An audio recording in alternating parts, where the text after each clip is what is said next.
I would argue that evil is actually indirect proof that God exists. Here's the proof.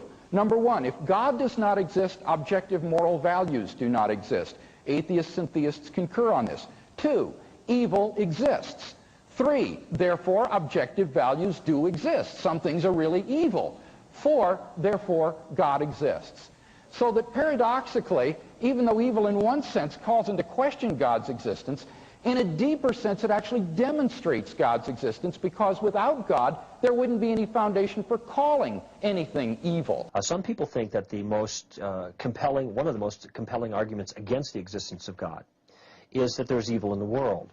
I actually think it's one of the best arguments in favor of the existence of God. And here's why. When people raise the problem of evil, I always ask them, what do they mean by evil?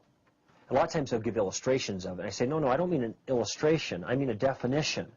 And then they're a little more hard-pressed. And when you think about it for a while, you realize that, well, what evil is that things aren't the way they ought to be. They aren't good like they should be, but they've departed from good. And so it turns out that evil is a departure from good. Now keep in mind that the objection for evil is based on the existence of evil as a real feature of the world. It's not just a difference of opinion of people's subjective preferences with morality. It is a matter of dealing with the real problem of evil in the world. Now, what this means then is if somebody raises the objection to the problem of evil, there must be a standard of good that is transcendent, that is in the world, from which evil turns out to be a departure. So somebody says there's a problem of evil, which means that somebody has departed from a standard of good. C.S. Lewis said, I wouldn't have known what crooked was unless I knew what straight was. You don't know a bad portrait unless you know what the original likeness was like, and the one doesn't match to the other.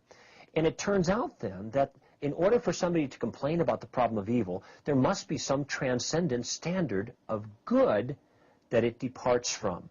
That, I think, can only be the case if God exists. So the irony is one can't even, in a coherent way at least, raise the question of the problem of evil unless there first is a God that gives a definition of what good is, and such evil that departs from it, raising problems for us. So the problem of evil depends upon the existence of God even to be a coherent problem. I think it should be answered, and I think it can be answered. But keep in mind that it doesn't even make sense to raise the problem unless God exists first to define what good is.